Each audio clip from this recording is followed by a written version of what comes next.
আউযুবিল্লাহি মিনাশ শাইতানির রাজিম বিসমিল্লাহির রহমানির রহিম আল্লাহুম্মা সাল্লি আলা মুহাম্মাদ ওয়া আলা আলি মুহাম্মাদ কামা সাল্লাইতা আলা ইব্রাহিম ওয়া আলা আলি ইব্রাহিম ইন্নাকা হামিদুম মাজিদ আল্লাহুম্মা বারিক আলা মুহাম্মাদ ওয়া আলা আলি মুহাম্মাদ কামা বারাকতা আলা ইব্রাহিম ওয়া আলা আলি ইব্রাহিম ইন্নাকা হামিদুম মাজিদ রব্বি জিদনি ইলমা রব্বি জিদনি ইলমা রব্বি জিদনি ইলমা রব্বি ইশরাহ লি সাদরি ওয়া ইয়াসসির লি আমরি ওয়াহলুল উকদাতাম মিন লিসানি ইয়াফকাহু কাওলি।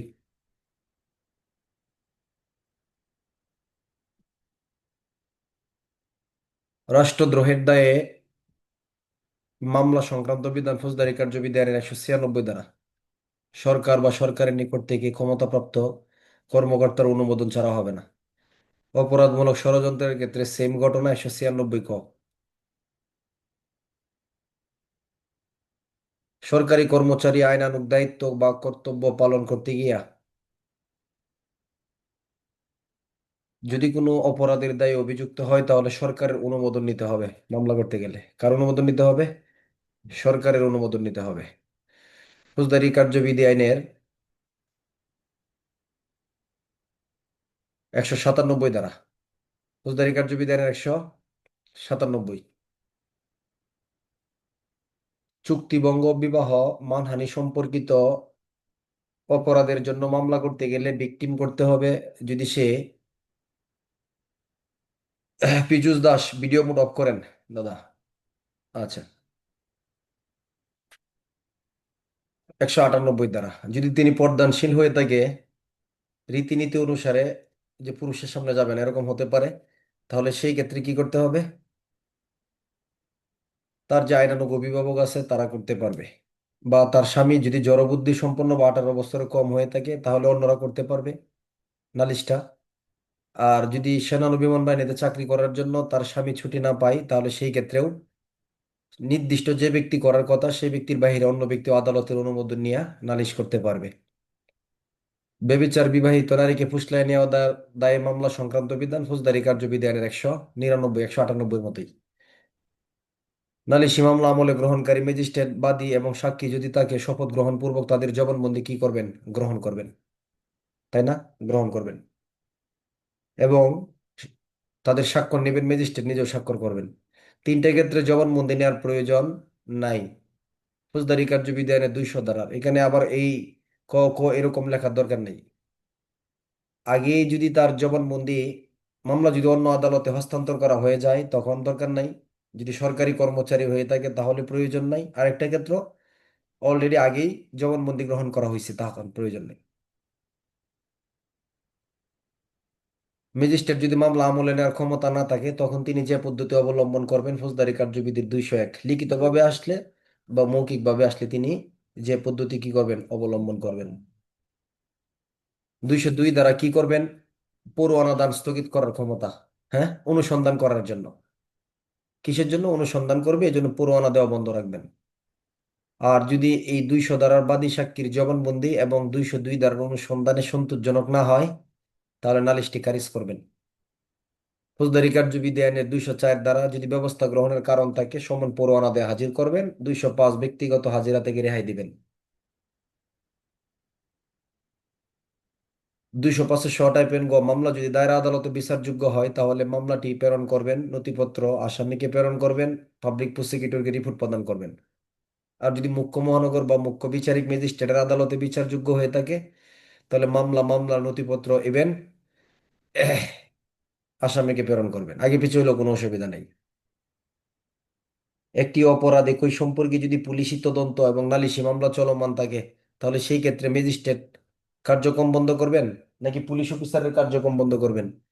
ম্যাজিস্ট্রেট তার কার্যক্রম বন্ধ করে পুলিশ রিপোর্ট দাবি করবেন বা তলব করবেন। 205 গ-এর 1।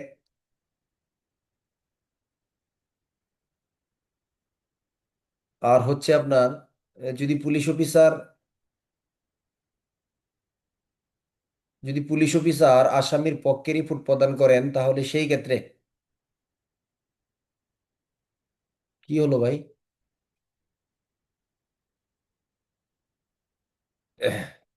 পুলিশ অফিসার যদি আসামির বিপক্ষে রিপোর্ট প্রদান করেন তাহলে ম্যাজিস্ট্রেট কি করবেন? মানে দুইটি মামলায় যেন পুলিশ রিপোর্টের ভিত্তিতে হয়েছে এভাবে তার বিরুদ্ধে ব্যবস্থা চালায়া যাবেন। আর যদি আসামির পক্ষে রিপোর্ট দেয় তাহলে ম্যাজিস্ট্রেট যদি এটা গ্রহণ না করেন, আমলে না নেন, তাহলে তার বিরুদ্ধে যে অনুসন্ধান কার্যক্রম বন্ধ ছিল সেটা কি করবেন, চালু করবেন। ফৌজদারি কার্যবিধি 200 500 টাইপের তুলনামূলক কম গুরুত্বপূর্ণ আলোচনাগুলো চলতেছে, এই জন্য আমরা একদিন অনেকগুলো ধারা পড়তে পারতেছি। ঠিক আছে। আচ্ছা, ফৌজদারি কার্যবিধি আইনের পরবর্তী আমরা সরাসরি চলে যাব আজকে যে অধ্যায়টা আলোচনা করব এখানে, ফৌজদারি কার্যবিধি 221 থেকে। এখানে আপনার অধ্যায় ভিত্তিক মনে না রাখলেও চলবে, এই জন্য আপনাকে লোড এখানে চাপ দেব না। এখানে এই জায়গাগুলো কিছুটা গুরুত্বপূর্ণ বটে, এমসিকিউ প্রশ্ন হয়, লিখিত পরীক্ষার প্রশ্নের সাথে যুক্ত হয়ে যেতে পারে বিভিন্নভাবে। অতএব আমরা এই জায়গাটা গুরুত্ব সহকারে নেওয়ার কি করব, এই জায়গাটাকেও আমরা গুরুত্ব সহকারে নেওয়ার চেষ্টা করব। ফৌজদারি কার্যবিধি 221 22 23, 221-এর 1 2 3 4 5 6 7টা উপধারা আছে। এগুলো ফৌজদারির জন্য গুরুত্বপূর্ণ বটে। ঠিক আছে, কিন্তু আমরা 1 2 3 4 5 6 7 এভাবে আপনাদেরকে না পড়ায়া এখান থেকে কয়েকটা বিষয় পড়াইয়া দিব। চার্জ বলতে কি বোঝায়, তাই না? 221-5-এ চার্জের সংজ্ঞা দেয়া আছে। আমরা অভিযোগের সংজ্ঞা কি পড়ছিলাম মনে আছে? যদি কোনো ব্যক্তির ভাষ্যমতে কোনো অপরাধের জন্য চার্জ গঠন করা হয়, তাহলে সেই চার্জের সারমর্মকে কি বলা হয়, অভিযোগ বলা হয়, এরকম না? আচ্ছা, চার্জ আসলে কি? ধরেন আপনি বিপ্লব, তাই না? আপনি একজন কি ম্যাজিস্ট্রেট, চার্জ কিভাবে গঠন করে জানেন? কিভাবে চার্জ গঠন করতে হয়? আপনি যেমন একজন ব্যক্তিকে, একটা ব্যক্তির জন্য অপরাধের দায়ে থানায় মামলা হয়, হয় কি না? হয়। তাহলে পুলিশ অফিসার যখন এই ব্যক্তির বিরুদ্ধে তদন্ত সাপেক্ষে একটা রিপোর্ট প্রদান করে, চার্জশিট দেয়, কি দেয়? পুলিশ অফিসার দেয় চার্জশিট বা অভিযোগপত্র। তখন ম্যাজিস্ট্রেট যখন মামলাটা আমলে গ্রহণ করেন, মামলাটা আমলে গ্রহণ করার পর ম্যাজিস্ট্রেট এই অপরাধী ব্যক্তির বিরুদ্ধে একটা অভিযোগ গঠন করেন। কি গঠন করেন? যেহেতু পুলিশ অফিসার চার্জশিট দিয়ে দিছে অথবা ম্যাজিস্ট্রেট অনুসন্ধান প্রতিবেদনে প্রতিবেদন দাখিল করে ফেলছে, তাহলে তার বিরুদ্ধে যেহেতু বিচার কার্যক্রম শুরু হবে, একটা অভিযোগ গঠন করতে হবে না? একটা অভিযোগ কি করতে হবে, গঠন করতে হবে। এখন ধরেন আমি শরীফুল ইসলাম, আমি একজন ম্যাজিস্ট্রেট। আসামির নাম কি? ধরেন আসামির নাম উজ্জ্বল, সে হলো আমার মামলা, আমার আমার আমার আদালতে বিচারাধীন একজন আসামি। তার বিরুদ্ধে অনুসন্ধান প্রতিবেদনে বা পুলিশের প্রতিবেদনে কি আসছে, অভিযোগপত্র হয়েছে, অভিযোগ। তাহলে তার বিরুদ্ধে বিচার করার জন্য আমার একটা অভিযোগ গঠন করতে হবে। কিভাবে? আমি বলবো আপনি উজ্জ্বল,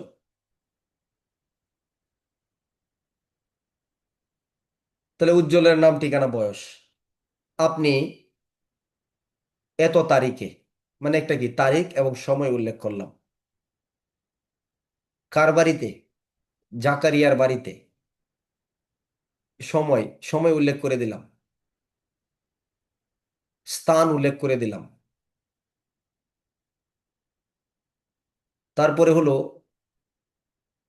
মিন্টু কবিরাজ। কি কবিরাজ, কি সমস্যা, আপনি কি চিকিৎসা করবেন? তাহলে কি স্ক্রিন শেয়ার করতেছেন কেন? আচ্ছা, তাহলে তার নাম, তার অপরাধের সময়, অপরাধের স্থান, অপরাধটা কিভাবে করলো, কার বিরুদ্ধে করলো, কোন আইনের অপরাধ, কত ধারার অপরাধ, এগুলো উল্লেখ করে একটা অভিযোগ গঠন করব এবং তাকে বলে দিব আপনার অপরাধের বিচার কি হবে, আমার আদালতে হবে। এটা হলো একটা চার্জ গঠন করা, যেন আসামি বুঝতে পারে যে তার জন্য, তার তার বিরুদ্ধে কোন অপরাধের বিচার কার্যক্রম চলতেছে। এটা একটা আসামির আইনগত অধিকার ম্যাজিস্ট্রেটের কাছে, মনে রাখবেন। এটা ম্যাজিস্ট্রেটের কাছে আসামির একটা কি, আইনগত অধিকার। যদি আসামি নাই জানে যে তার বিরুদ্ধে কি বিচার কার্যক্রম চলতেছে, তাহলে কি আর ঝামেলা না, অসুবিধা না? তার জানার অধিকার আছে কিনা? অধিকার আছে। তাহলে তার অপরাধ, কোন আইনের অপরাধ, কত ধারার অপরাধ, এবং কখন করছে, কোন সময় করছে, কোন স্থানে করছে, কিভাবে করছে, কার বিরুদ্ধে করছে, এই বিষয়গুলো তাকে কি করতে হবে, জানায় একটা অভিযোগ গঠন করতে হবে। এটা হলো একটা কি, চার্জ গঠন করা, অভিযোগ গঠন করা। তাহলে এই সম্পর্কে ফৌজদারি কার্যবিধি আইনের অনেকগুলো ধারার প্রেক্ষাপট আছে। চার্জের বিষয় সম্পর্কে, কোন অপরাধের জন্য, বা আপনার 1 বছরের ভিতরে একই ধরনের 3টা অপরাধ করলে কি করা যায়। তারপরে আপনার অনেক কথা আছে কোন কোন অপরাধের জন্য একত্রে চার্জ গঠন করা যায়। একাধিক অপরাধের ক্ষেত্রে ফৌজদারি কার্যবিধির 235 ধারা, যেটা দণ্ডবিধি আইনের 71 ধারার সাথে রিলেটেড, কিভাবে গঠন করতে হবে।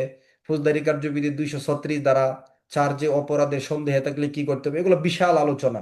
এগুলো ইন্সপেক্টরশিপ লেভেলও প্রশ্ন সাধারণত করে না। আমরা প্রশ্ন পড়ানোর সময় জায়গাগুলো আর একটু খোলাসা করে দিব। এখন এত লোড নেওয়া যাবে না, বেশি লোড নিতে গেলে আবার কি হবে, এটা সমস্যা হতে পারে। তাহলে অপ্রয়োজনীয় জায়গাগুলো দিব না, যদি প্রশ্ন করে তাহলে আমরা একটা সিম্পল জায়গাগুলো একটু আলোচনা করে দিব, যেন এখান থেকে আমাদের প্রশ্নগুলো মিসিং না হয়। তাহলে ফৌজদারি কার্যবিধি 221-এর 1 থেকে 7টা উপধারা আছে, এই জায়গাটা আমাদের একটু নিতে হবে। কেন জানেন, এখান থেকে ফৌজদারি কার্যবিধির 221-এর 6 থেকে আপনার এমসিকিউ প্রশ্ন হয়েছে যে চার্জের বাসা কি রকম হবে। হ্যাঁ, যদি এমসিকিউ প্রশ্ন আসে তাহলে চার্জের বাসা কি হয়, ইংরেজি ভাষায় হয় অথবা আদালতের ভাষায় হয়। তারপরে ফৌজদারি কার্যবিধির 221-এর সাথে একটা কথা বলা আছে যে ছাড় পূর্ববর্তী দণ্ডের কথা কি করতে হয়, উল্লেখ করে দিতে হয়। কেন জানেন, তাহলে উজ্জ্বলের বিরুদ্ধে যে আমি অপরাধের চার্জ গঠন করছি, চার্জে তার পূর্ববর্তী দণ্ডের কথা কি থাকবে, উল্লেখ থাকবে। কেন জানেন, পরবর্তীতে পূর্বের দণ্ডের কথা যদি উল্লেখ থাকে, তাহলে প্রথম বিচার কার্যক্রম শেষে যখন দেখা যাবে পূর্বে সে আবার দণ্ডিত ছিল, ফৌজদারি কার্যবিধি এনে 265 শ টাইপের ঠতে আবার দেখবেন এই 221-এর 7-এর কথাটা বলা আছে, তখন কি করা যাবে, তাকে ওই যে নতুন করে বিচার করে বর্ধিত দণ্ড প্রদান করা যাবে। কি করা যাবে, বর্ধিত দণ্ড প্রদান করা যাবে। আচ্ছা, এখন 221-এ আমরা যে কথাগুলো পড়বো, যে চার্জে কি কি বিষয় উল্লেখ থাকবে। তাহলে চার্জে অপরাধ, যে অপরাধটা করছে না, কি অপরাধ, ধরেন অপরাধের নাম হলো, ধরেন কি, ডাকাতি, অপরাধের নাম উল্লেখ করা থাকবে। তাহলে অপরাধের নাম কি, ডাকাতি। এটা কোন আইনের অপরাধ, কোন আইনের বলেন, দণ্ডবিধি আইনের অপরাধ। তাহলে প্রথমে আপনার যে আইন দ্বারা অপরাধ, আইনের নাম উল্লেখ থাকবে, দণ্ডবিধি আইন।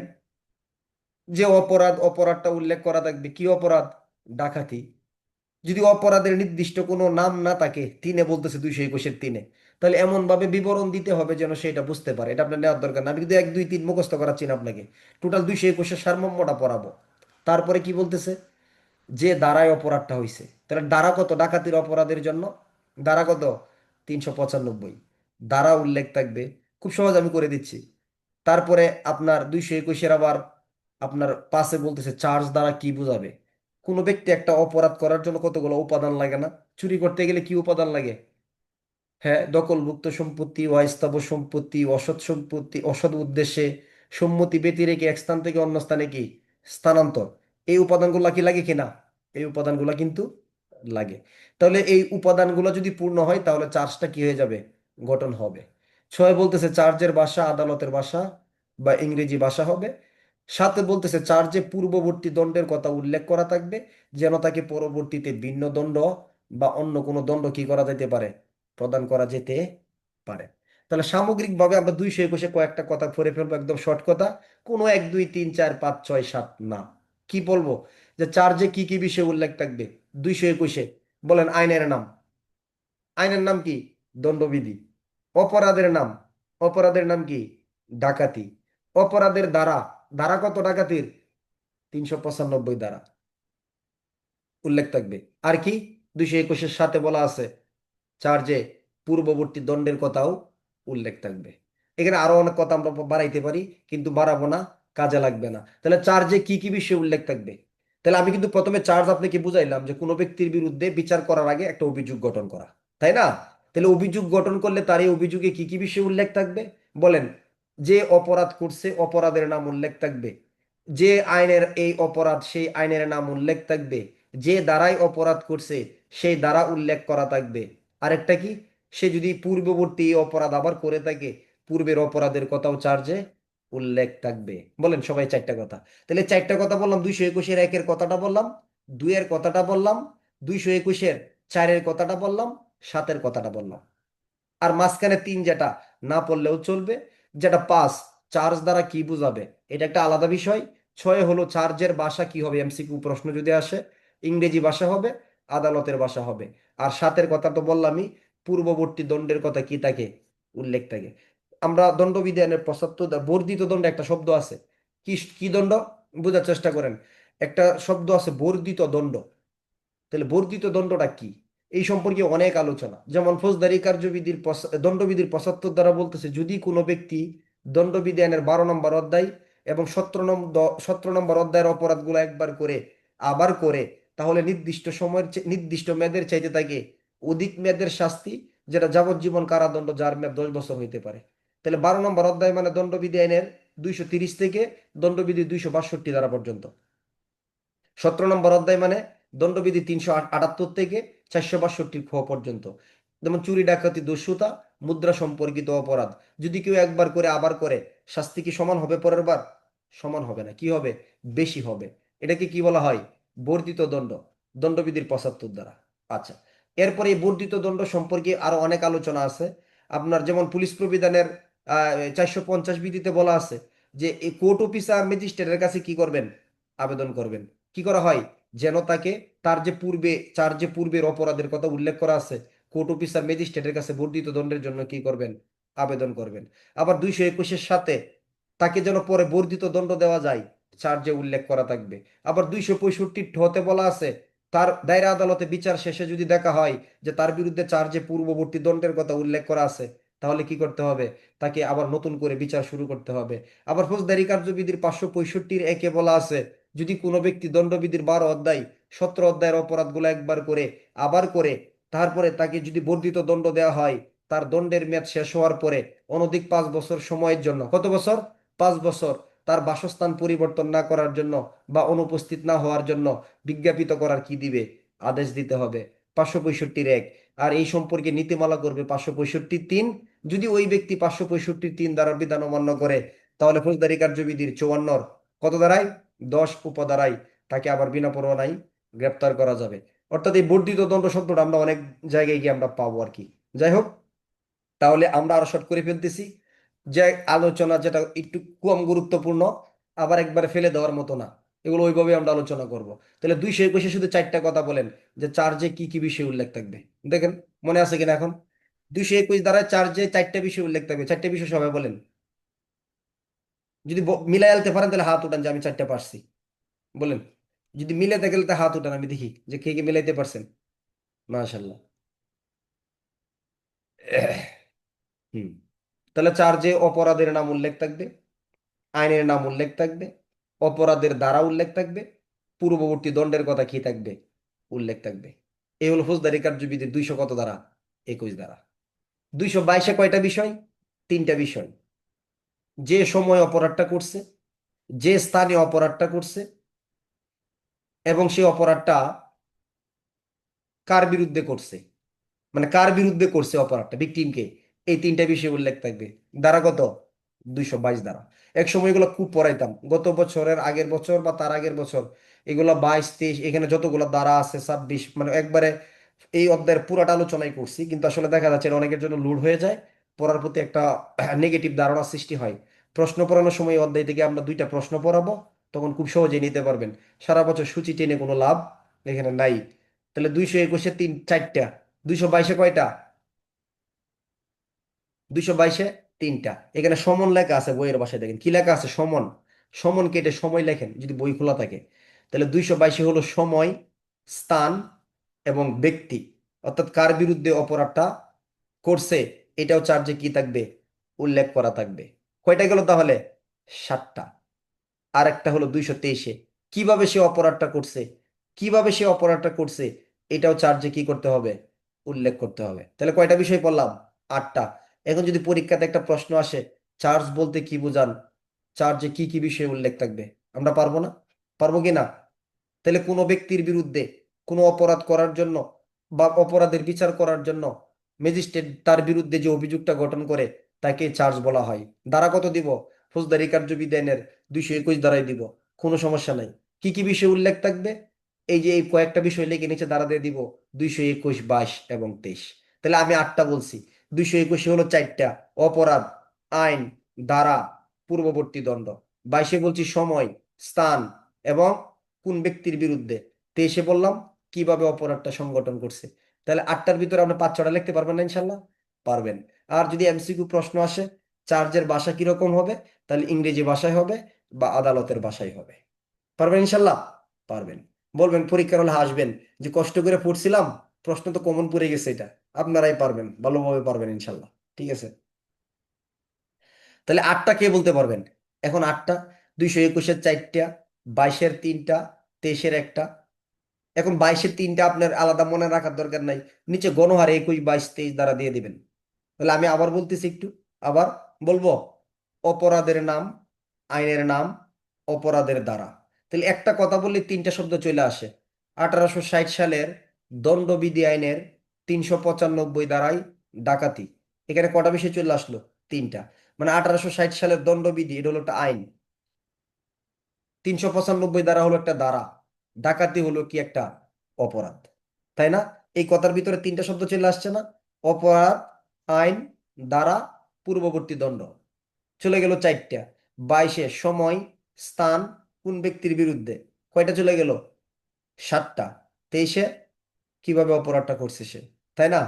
তাহলে আপনি যদি এজাহার হয়, এজাহারের উপাদানগুলা কি কি? এজাহারের উপাদানের প্রশ্ন আসলে কে কাজ কি করেছে, কখন করেছে, কোথায় করেছে, কিভাবে করেছে, কে দেখছে, কারা দেখছে, কারা তার সহায়তাকারী, এগুলো এজাহারের মূল উপাদান না? উপাদান। এখন পরীক্ষার হলে প্রশ্ন আসবে চার্জের উপাদান সমূহ হলে কোন, তাহলে কি লিখবেন? এগুলো হলো চার্জের উপাদান। পারবেন না ইনশাল্লাহ? পারবেন, অবশ্যই পারবেন। আচ্ছা, ফৌজদারি কার্যবিধি আইনের 227 ধারায় চলে যাব। আদালত কি করতে পারেন? চার্জ পরিবর্তন করতে পারেন কি না? চার্জ পরিবর্তন করতে পারবে না? রায় প্রদান করার পূর্বে যে কোনো সময় আদালত চার্জ পরিবর্তন করতে পারবেন, অথবা এই চার্জ নতুন করে কি করতে পারবেন? অভিযোগ গঠন করতে পারবেন। এটা পরিবর্তন করতে পারবেন বা নতুন অভিযোগ কি করতে পারবেন? গঠন করতে পারবেন। যদি এরকমটা করেন, তাহলে আসামিকে আবার এটা কি করতে হবে? বুঝাই দিতে হবে। ধারাগত ফৌজদারি কার্যবিধি আইনের 227 ধারা। এগুলো কিন্তু আমরা একদম গভীর থেকে গভীর পর্যালোচনা করতেছি না, জাস্ট আংশিক অংশটা মনে রাখবেন। তাহলে চার্জ কখন পরিবর্তন করা যায়? রায় প্রদান করার পরে নাকি রায় প্রদান করার পূর্বে?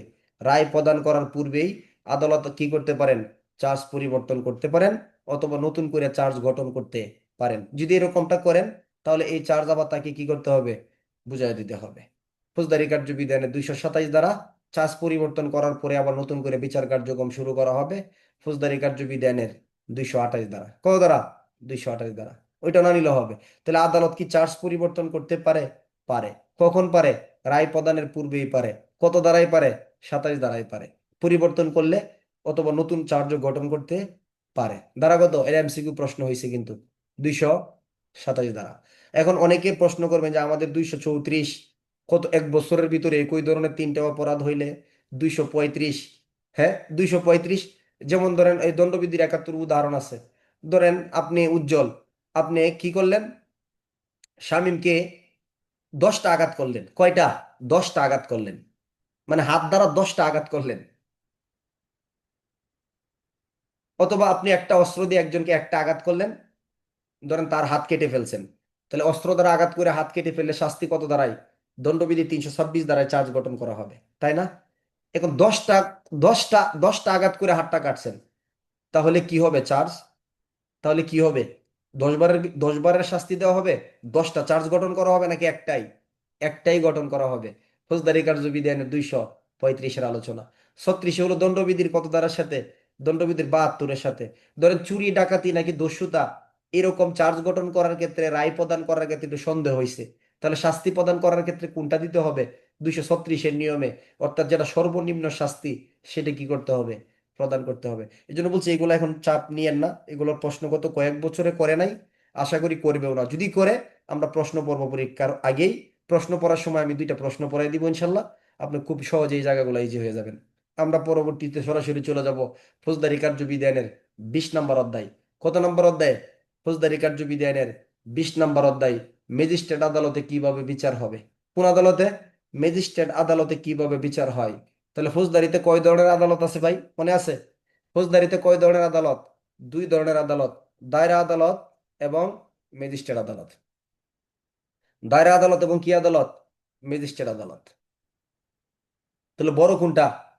দায়রা আদালত বড় না ম্যাজিস্ট্রেট আদালত বড়? সমান? দুইটার সমান ক্ষমতা? না। তাহলে একটা একটা হলো দায়রা আদালত, আর একটা হলো কি আদালত? ম্যাজিস্ট্রেট আদালত। আচ্ছা, তাহলে দায়রা আদালত এবং ম্যাজিস্ট্রেট আদালতের বিচার প্রক্রিয়াটা অনেকটাই একই রকম, কিন্তু দুইটার জন্য আলাদা আলাদা অধ্যায়ের বিধান দেয়া আছে। ফৌজদারি কার্যবিধি আইনে ম্যাজিস্ট্রেট আদালতে কিভাবে বিচার হবে এই সম্পর্কে আলোচনা ফৌজদারি কার্যবিধি আইনের 20 নম্বর অধ্যায়ে। কত নম্বর অধ্যায়? 20 নম্বর অধ্যায়। অর্থাৎ আমরা এখানে 241-এর শ টাইপের ক থেকে পড়বো, 41 থেকে, দরকার নাই, 241-এর শ টাইপের ক থেকে পড়বো।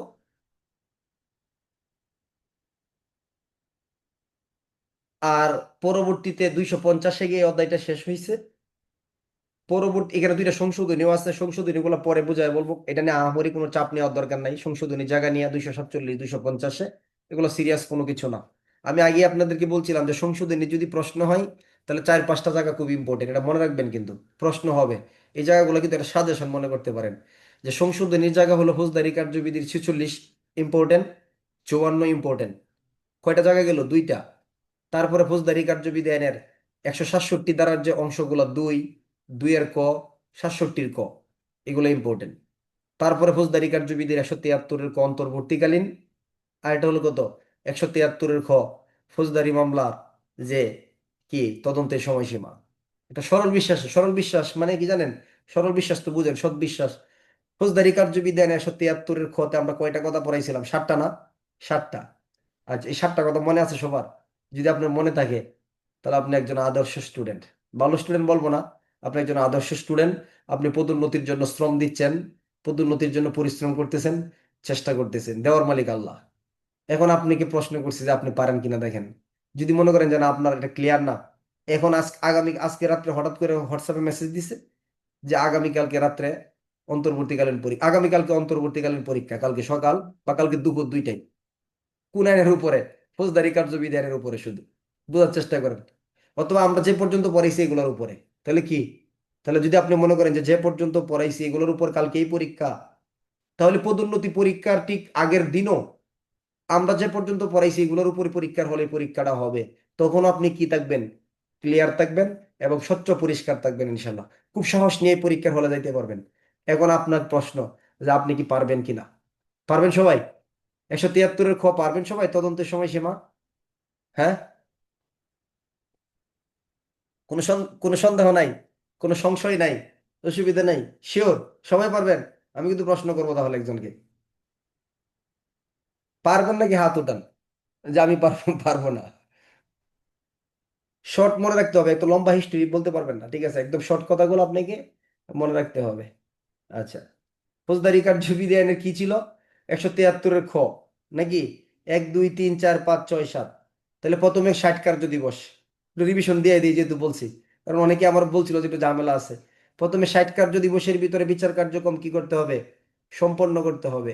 2-এ বলতেছে এই সময়ের ভিতরে যদি সম্পন্ন করতে না পারে তাহলে তার কারণ লিপিবদ্ধ করে অতিরিক্ত সময় চেয়ে ম্যাজিস্ট্রেটের কাছে আবেদন করতে হবে, অনুলিপি সুপারভিশন বা তদারককারী অফিসারকে দিতে হবে। তিনি হলো ম্যাজিস্ট্রেট, কি করবেন? ম্যাজিস্ট্রেট আবেদনের প্রেক্ষিতে একটা যুক্তিসঙ্গত সময় পর্যন্ত একটা সময় বৃদ্ধি করে দিবেন, তাই কি না? 4-এ বলতেছে এই উপধারা সময়ের ভিতরে এই সময় তদন্ত কার্যক্রম তিনি কি করবেন? সম্পন্ন করবেন। 5-এ বলতেছে যে এই সময়ের ভিতরে তদন্ত সম্পন্ন করতে না পারে তাহলে দুইটা অংশ, তদন্তকারী কর্মকর্তাকে পরিবর্তন করবেন। কেন সে পারে নাই?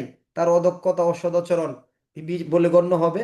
তার বার্ষিক গোপনীয় অনুবেদন বা প্রতিবেদনে লিপিবদ্ধ করা হবে। তার বিরুদ্ধে ব্যবস্থা গ্রহণ করার জন্য কি দেওয়া হবে? আদেশ দেওয়া হবে। 6-এ বলতেছে কি করতে পারবে? ন্যায় বিচারের স্বার্থে তদন্ত প্রতিবেদন দাখিল করার পর আদালত বা ট্রাইব্যুনাল আসামিকে কি করতে পারবে? সাক্ষী করতে পারবে। 7-এ বলতেছে তদন্তকারী কর্মকর্তা গুরুত্বপূর্ণ সাক্ষীকে পরীক্ষা করে নাই, তাই না? অথবা কোনো মেডিকেল ডিএনএ পরীক্ষা করে নাই, গুরুত্বপূর্ণ তথ্য বাদ দিছে বা আসামিকে সাক্ষী করে রিপোর্ট দিছে, তাহলে তার কাজটা অদক্ষতা, অবহেলা, অসদাচরণ। তার বিরুদ্ধে ব্যবস্থা নেওয়ার জন্য তার কর্তৃপক্ষকে কি দেওয়া হবে? আদেশ প্রদান করা হবে। এরকম না বিষয়টা? এরকম। তাহলে আপনাকে কন্টিনিউ রিভিশনের মধ্যে রাখতে হবে এগুলো। এটা এরকম কোনো বিষয় না যে একদিন শুনছেন ক্লাসে যে আপনার সারা বছর ওটুক মনে থাকবে। বিষয়টা কিন্তু এরকমটা বিষয়টা কিন্তু এরকমটা না।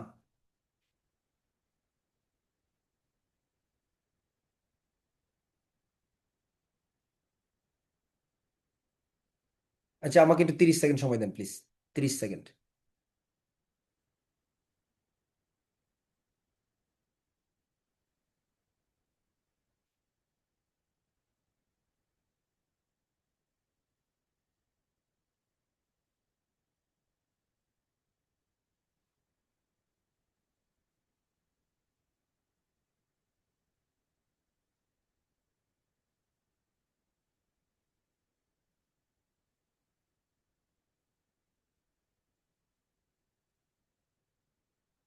আচ্ছা, ওকে।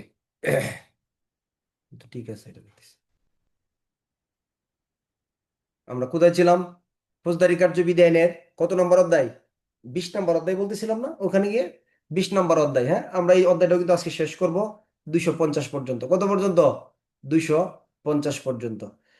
একদম সিম্পল ওয়েতে নেবেন যদি এই অধ্যায়টা ভালো করে। এখানে তিনটা বিষয় মনে রাখবেন। এটা শুধু ফৌজদারির জন্য কিন্তু গুরুত্বপূর্ণ না। ফৌজদারি কার্যবিধি আইনের 20 নম্বর অধ্যায়, 22 নম্বর অধ্যায়, 23 নম্বর অধ্যায়। ভালো করে বলেন, তিনটা কথা বলেন। ম্যাজিস্ট্রেট আদালতে কিভাবে বিচার হয়, এটা কত নম্বর অধ্যায়ের আলোচনা? 20 নম্বর অধ্যায়ের।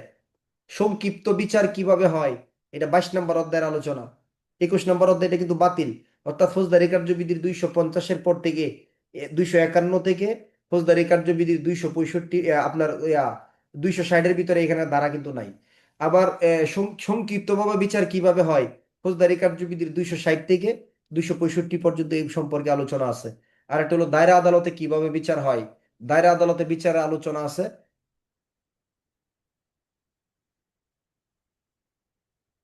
যে আমাকে কি দেখা যাচ্ছে? আমি কই? আমি তো দেখি না আমাকে। আমি কি আছি ক্লাসে? আচ্ছা, ঠিক আছে। ফৌজদারি কার্যবিধি আইনের দায়রা আদালতে কিভাবে বিচার হয় এই সম্পর্কে আলোচনা আছে ফৌজদারি কার্যবিধির 23 নম্বর অধ্যায়ে।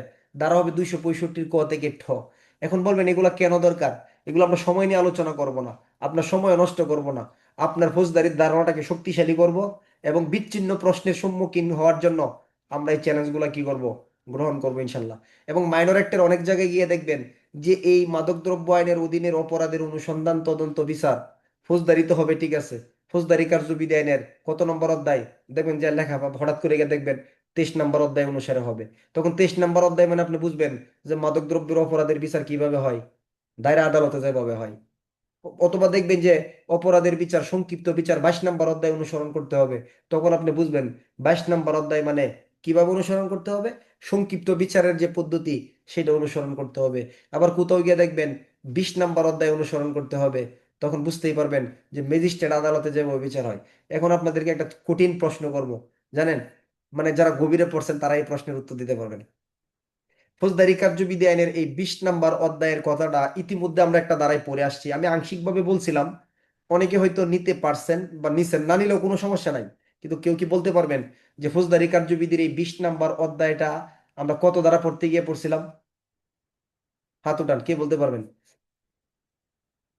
আমরা অলরেডি ফৌজদারি কার্যবিধির একটা ধারা পড়তে গিয়ে আমরা বলছিলাম যে ফৌজদারি কার্যবিধি আইনের 20 নম্বর অধ্যায় অনুসারে। নাসির উদ্দিন ভাই, নোয়াখালী জেলা। আচ্ছা বলেন তো দেখি, হাত উঠাইছেন। ফৌজদারি কার্যবিধির 20 নম্বর অধ্যায়টা আমরা একটা এতে বলে আসছিলাম যে এই 20 নম্বর অধ্যায় অনুসারে ম্যাজিস্ট্রেট কি করবেন, অনুসন্ধান করবেন। কত ধারাতে পড়ছিলাম এটা বলেন? নাসির উদ্দিন ভাই, নোয়াখালী জেলা, ফোন আনমিট করেন। হ্যাঁ। আমি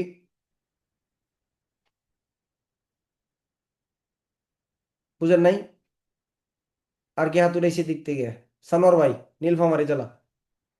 হ্যাঁ বলেন তো, কত ধারাতে বলে আসছিলাম? দেখি মনে আছে কিনা। কত স্যার ধারা? আসলাম 129, 137। Very good, very good. ফৌজদারি কার্যবিধি আইনের 137 ধারায়। মনে আছে ওই অধ্যায়টার কথা? কোন অধ্যায় এটা? উপদ্রব সম্পর্কিত অধ্যায়। 137-এর কিন্তু তিনটা কথা আছে। প্রথমে বলা আছে কি, যে ম্যাজিস্ট্রেটের কাছে যখন হাজির হবে তখন ম্যাজিস্ট্রেট ফৌজদারি কার্যবিধি আইনের 20 নম্বর অধ্যায় অনুসারে কি করবে, অনুসন্ধান করবে। দুয়ে বলতেছে যদি ম্যাজিস্ট্রেট মনে করে ব্যবস্থা গ্রহণ করার মতো কারণ নাই থাকে, তাহলে এই আদেশ থেকে অব্যাহতি প্রদান করবে। আর যদি মনে করে না আছে, তাহলে আদেশটা কি করতে হবে, স্থায়ী করিতে হবে। তাই না? যাই হোক, মনে রাখার কথা না অনেকের হয়তো, কিন্তু গভীরে পড়লে অনেকে মনে রাখবে কিন্তু এইগুলা। ফৌজদারি কার্যবিধি আইনের আমরা এখন কি পড়তেছি? আমরা এখন সবাই আদালতে। কোন আদালতে? ম্যাজিস্ট্রেট আদালতে। একদম শর্ট করে দিব আমি এই জায়গাগুলা, ওই আগেরটার মতোই। তাহলে ম্যাজিস্ট্রেট আদালতে যখন মামলার নথিপত্র, সাক্ষ্য প্রমাণ পর্যালোচনা করে দেখবে অভিযুক্ত বা আসামির বিরুদ্ধে ব্যবস্থা গ্রহণ করার মতো পর্যাপ্ত কারণ নাই, তখন আসামিকে কি করবে, অব্যাহতি প্রদান করবে। ধারা কত? 241 শর্ট পেন ক ধারা, অব্যাহতি প্রদান করবে। তাহলে মামলা এখন বিচার চলতেছে না, কিন্তু নথিপত্র পর্যালোচনা করে দেখতেছি কি তার বিরুদ্ধে ব্যবস্থা গ্রহণ করার মতো কোনো কারণ নাই। তাহলে কি করতেছে, তাকে ডিসচার্জ বা অব্যাহতি দিতেছে। ধারা কত? 241-এর ক। কিন্তু দেখতেছে ব্যবস্থা গ্রহণ করার মতো কারণ আছে, নথিপত্র, বই বন্ধ করেন সবাই, বই হ্যান্ডনোট সব বন্ধ, আমার কথা শুনেন। দেখতেছে তার বিরুদ্ধে ব্যবস্থা গ্রহণ করার মতো পর্যাপ্ত কারণ আছে, তাহলে সেই ক্ষেত্রে তার বিরুদ্ধে কি করবেন? চার্জ গঠন করবেন। কি করবেন? তার বিরুদ্ধে অপরাধের জন্য অভিযোগ গঠন করবেন। ধারা কত? 242 ধারা। 243-এ বলতেছে, যখন তার বিরুদ্ধে চার্জ গঠন করা হলো, তখন কেন তাকে অপরাধের জন্য দণ্ড প্রদান করা হবে না, বা আপনি কি দুঃস্বীকার করেন কিনা, যদি দুঃস্বীকার করেন তাহলে আপনাকে কেন দণ্ড দেওয়া হবে না, এটার জন্য কারণ দর্শাবেন। ধারা কত ধারা? ফৌজদারি কার্যবিধি আইনের 243 ধারা। আর যদি আসামি বলেন, আমি পরে শর্ট করে দিচ্ছি, আপনার মুখস্থ হয়ে যাবে ক্লাসেই। এখন আসামি কি দুঃস্বীকার করবে সবসময়, এমন কোনো কথা আছে? আসামি বলবে না, আমি তো দুঃস্বীকার করি না, আমি তো অপরাধ করি না। তখন কি করতে হবে?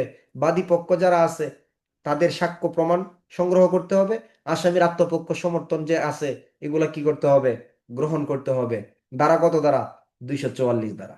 245-এ গিয়ে বলতেছে, এখন কি আসামির আত্মপক্ষ সমর্থনে এবং বাদী পক্ষের জবানবন্দির উপর ভিত্তি করে যদি মনে হয় আসামি নিরপরাধ, তাহলে আসামিকে কি দিবে? খালাস। আসামিকে কি দিবে? খালাস। আর যদি মনে করেন আসামি দোষী, তাহলে আসামিকে কি করবে? দণ্ডাদেশ প্রদান করবে। ফৌজদারি কার্যবিধি এর 245 মানে কি দিবে? রায়। রায় কয় প্রকার? দুই প্রকার, হয়তো খালাস অথবা কি দণ্ডাদেশ। 246 দ্বারা বাতিল। 247 দ্বারা মামলার যিনি বাদী বা ফরিয়াদি, ফরিয়াদি কি? অনুপস্থিত। মামলার বাদী বা ফরিয়াদি সেই কি? অনুপস্থিত। তাহলে সেই ক্ষেত্রে আসামিকে কি করতে হবে? আসামিকে খালাস দিতে হবে। এবং ম্যাজিস্ট্রেট যদি মনে করেন, ম্যাজিস্ট্রেট যদি মনে করেন যে খালাস না দিয়া পরবর্তী দিন ধার্য করা যাইতে পারে, ধার্য করতে পারেন। তবে ফরিয়াদি যদি সরকারি কর্মচারী হয়ে থাকে, তার অনুপস্থিতি কি করতে পারেন? বিচার কার্যক্রম চালায়া যাইতে পারেন। ধারা কত? 247। ফরিয়াদি যদি ম্যাজিস্ট্রেটের কাছে আবেদন করেন, আমি আর মামলার বিচার কার্যক্রম চালাইতে চাই না, আমি তার সাথে মীমাংসা হয়ে যাইতে চাই, তাহলে সেই ক্ষেত্রে কি করা যাইতে পারে? ম্যাজিস্ট্রেটের নালিশ থেকে, নালিশটা কি করতে পারেন? প্রত্যাহার করতে পারেন। আসামিরা, আমরা পড়ছি না 203-এ নালিশ খারিজ, 248 এসে কি হয়ে গেছে? নালিশ প্রত্যাহার হয়ে গেছে। নালিশ কি হয়ে গেছে? প্রত্যাহার হয়ে গেছে। ফৌজদারি কার্যবিধির 249-এর সাথে অপরাধ তদন্ত অর্থাৎ ম্যাজিস্ট্রেটের আবেদনে মামলা বন্ধ রাখা যায়, এটা অপরাধ তদন্ত নির্দেশিকার একটা আলাদা অধ্যায় আছে, অধ্যায়ের একটা গভীর আলোচনা আছে, ওইটা আমরা তখন গিয়ে আলোচনা করব। এখন এটা স্টপ, আমরা পড়ি নাই। ফৌজদারি কার্যবিধি আইনের 250 দ্বারা এখন ম্যাজিস্ট্রেট যদি দেখেন এই নালিশটা মিথ্যা, বিরক্তিহীন বা তুচ্ছ, তাই না, তাহলে কি করবেন? আসামিকে খালাস দিবেন এবং যে এই মামলাটা করছে তাকে কি করবেন? কৈফিয়ত তলব করবেন। এবং আসামিকে কেন ক্ষতিপূরণ দেওয়া হবে না, এই মর্মে তাকে কি করবেন? কৈফিয়ত তলব করবেন। আর যদি সে হাজির না থাকে, তাকে হাজির হওয়ার জন্য কি দিবেন? সমন প্রদান করবেন। হাজির হওয়ার জন্য কি করবেন? সমন প্রদান করবেন। ফৌজদারি কার্যবিধির কত দ্বারা? 250 দ্বারা। 250-এর অনেক আলোচনা, এখানে সংশোধনী আছে, কত টাকা কত টাকা দিবে না। এরপরে এখানে দণ্ডবিধানের 68 দ্বারা 69 দ্বারা কিস্তিতে দণ্ড, এগুলো আমাদের প্রয়োজন না, এগুলো আদালতের জজ বা বিচারকদের প্রয়োজন। অতএব আমরা এই গভীরে যাচ্ছি না আজকে। আমরা শুধুমাত্র ফৌজদারি কার্যবিধি আইনের 241-এর ক থেকে 250-এর এই প্রসেসটা শুধু আপনাদের সামনে বলে দিব, যেন আপনি খুব সহজেই বুঝতে পারেন যে এই কথাটা কিভাবে কাজে লাগবে। তাহলে প্রথমেই দেখেন, আমি ম্যাজিস্ট্রেট, আসামির নাম ফিরোজ আহমেদ, ধরেন মামলার নথিপত্র পর্যালোচনা করে দেখলাম তার বিরুদ্ধে ব্যবস্থা গ্রহণ করার কারণ নাই, তাহলে কি? অব্যাহতি। অব্যাহতি, তার কি? অব্যাহতি। তাহলে অব্যাহতি এবং খালাসের পার্থক্য বুঝেন? অব্যাহতি মানে এখনো তার বিরুদ্ধে বিচার কার্যক্রম কি হয় নাই? শুরু হয় নাই, সাক্ষ্য প্রমাণ নেওয়া হয় নাই, আত্মপক্ষ সমর্থন নেওয়া হয় নাই, আগে কি করলাম? মামলার শুরুতেই তাকে অব্যাহতি দিয়ে দিলাম। আর খালাস কখন হবে জানেন? বিচার কার্যক্রম শুরু হয়েছে, তার বিরুদ্ধে সাক্ষ্য প্রমাণ দিছে, তার আত্মপক্ষ সমর্থন নেওয়া হয়েছে, এরপরে দেখা গেছে তার বিরুদ্ধে ব্যবস্থা গ্রহণ করার কোনো কারণ নাই, তখন যদি তাকে ছেড়ে দেওয়া হয়, তখন সেটা কি হবে? তখন সেটা হবে খালাস। সেটা কি হবে? খালাস। ঠিক 23 নম্বর অধ্যায়েও দায়রা আদালতে গিয়ে আমরা এই প্রসেসটাই আলোচনা করব। তাহলে প্রথমে আমি কি করলাম? অব্যাহতি দিলাম। ধারা কত? 241 টাইপেন ক ধারা। ব্যবস্থা নেওয়ার মতো কারণ আছে, তার বিরুদ্ধে কি করা হইলো? চার্জ গঠন করা হইলো। ধারা কত? 242 ধারা।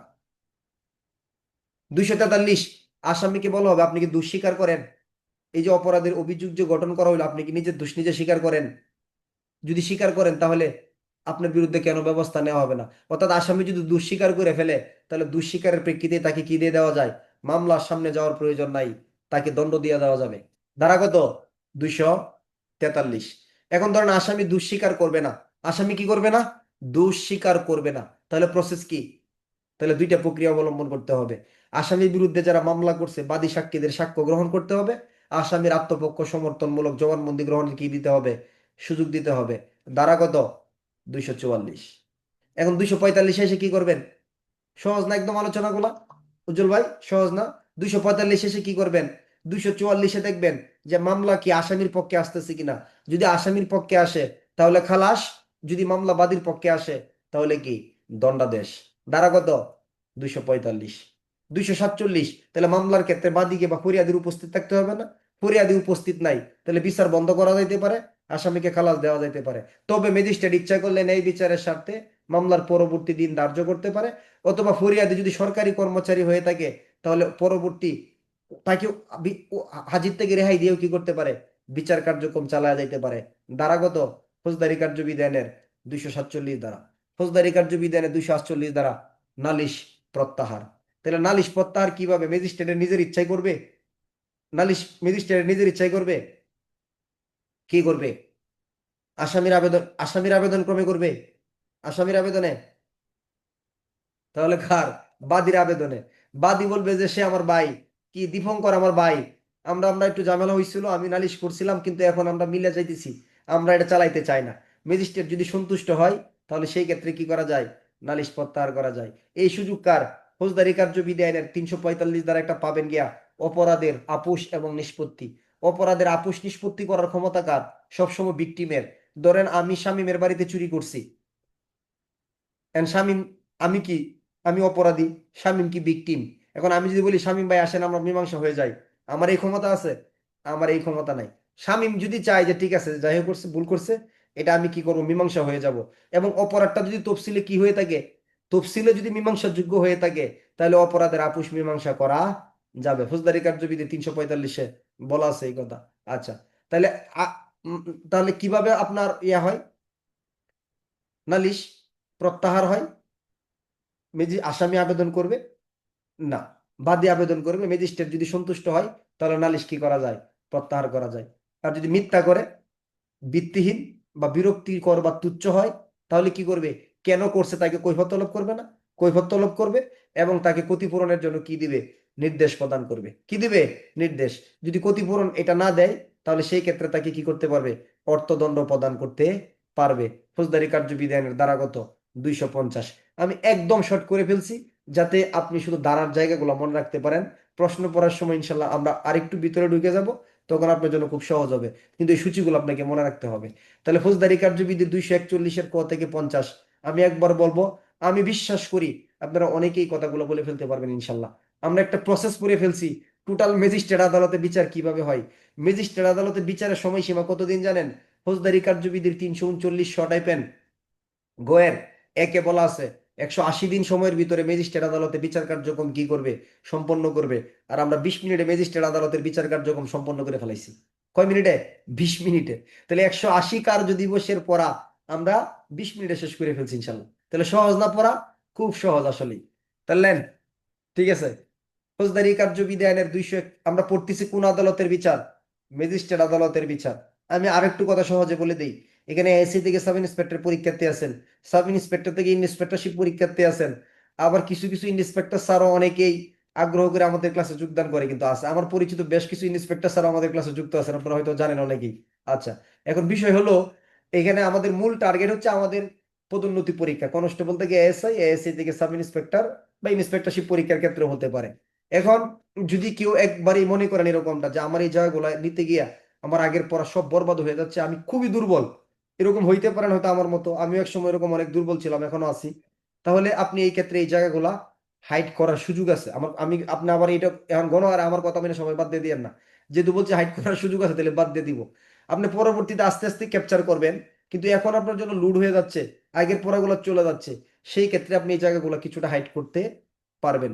তবে এতে কিন্তু আপনি রিস্কে থাকেন, আপনি কিছুটা আতঙ্কের ভিতরে থাকার সম্ভাবনা আছে, মানসিকভাবে দুর্বল হয়ে যাওয়ার সম্ভাবনা আছে। খুব সহজ তো কথাগুলা। তাহলে আমি আবার বলতেছি, 241-এর ক থেকে কত পর্যন্ত, 250 পর্যন্ত। এরপর আপনারা সবাই বলবেন ইনশাল্লাহ, রেডি তো? আচ্ছা, ম্যাজিস্ট্রেট আদালতে বিচারের ক্ষেত্রে মামলার নথিপত্র পর্যালোচনা করে দেখে যদি ব্যবস্থা গ্রহণ করার মতো কারণ নাই, অব্যাহতি দিয়ে দিবেন। 241-এর ক, ব্যবস্থা গ্রহণ করার মতো কারণ আছে, বিচার শুরু করবেন বা তার বিরুদ্ধে অভিযোগ গঠন করবেন। 242 ধারা, আসামিকে বলবে আপনি কি দুঃস্বীকার করেন যে অপরাধের অভিযোগ গঠন করা হয়েছে? যদি দুঃস্বীকার করেন তাহলে আপনাকে কেন দণ্ড দেওয়া হবে না? তার মানে আরো সহজ, যে আসামি যদি দুঃস্বীকার করে ফেলে তাহলে তাকে কি দিয়ে দেওয়া হবে? দণ্ড দিয়ে দেওয়া হবে। ধারা কত? 243। আসামি দুঃস্বীকার করলো না, তাহলে আসামি পক্ষ বাদী পক্ষের সাক্ষ্য প্রমাণ কি করতে হবে? সংগ্রহ করতে হবে, নিতে হবে। ধারা কত? 244। এখন দেখতেছে যে কোনো একটা দিকে যাবে না, একটা দিকে তো যাবে নাকি? এখন দেখতেছে আসামি পক্ষ শক্তিশালী, সাক্ষ্য প্রমাণ, আত্মপক্ষ সমর্থন, তাহলে কি করবে? খালাস। দেখতেছে বাদী পক্ষের সাক্ষ্য প্রমাণ শক্তিশালী, তাহলে সেই ক্ষেত্রে কি?